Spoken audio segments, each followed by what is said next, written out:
నమస్తే అండి అందరికీ. ఈరోజు మనం చేసుకోబోయే రెసిపీ బెండకాయ పులుసు. ఇది పుల్లని రుచులతో బెండకాయ పులుసు ఎలా చేయాలో ఈ వీడియోలో చూద్దాం. బెండకాయ పులుసుకు కావాల్సిన ఇంగ్రీడియంట్స్ నా ముందు పెట్టుకున్నానండి.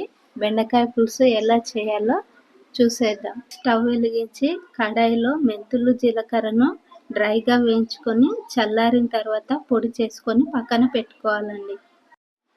వేరొక గిన్నెలో 2 స్పూన్ల ఆయిల్ వేసి ఆయిల్ వేడెక్కిన తర్వాత పోపు దినుసులు, ఒక రెమ్మ కరివేపాకు, 4 కట్ చేసుకున్న పచ్చిమిర్చి, ఒక ఉల్లిపాయను కూడా కట్ చేసుకొని వేసుకొని ఒకసారి కలుపుకొని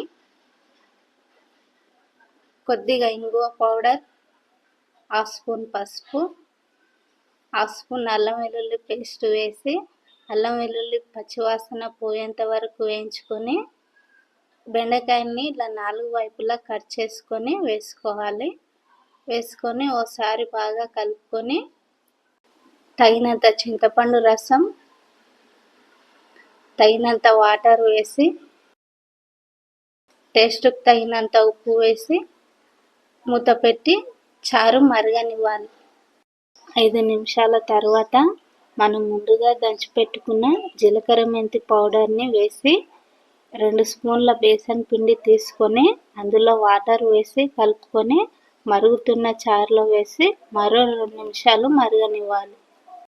2 నిమిషాల తర్వాత మనం ఈ టైంలోనే చెక్ చేసుకోవాలండి. ఉప్పు, పులుపు, బెండకాయ ఉడికిందా లేదా చూసుకొని ఒకవేళ ఉడకకపోతే మరొక 2 నిమిషాలు ఉడికించుకొని చివరికి కొత్తిమీర వేసుకుంటే అయిపోతుందండి బెండకాయ చారు. బెండకాయ కర్రీ కన్నా, బెండకాయ ఫ్రై కన్నా బెండకాయ పులుసు తింటే శరీరానికి పోషకాలు బాగా అందుతాయి. నోటికి పులుపు తగలడం వల్ల బాగా ఇష్టంగా తింటారు. చేతులకు జిగురు కూడా అంటదు కాబట్టి పిల్లలు కూడా ఇష్టంగా తింటారు. వీడియో ఎలా అనిపించిందో కామెంట్ చేయండి. నచ్చితే లైక్ చేయండి. సబ్స్క్రైబ్ చేసి మన ఛానల్ని సపోర్ట్ చేయండి.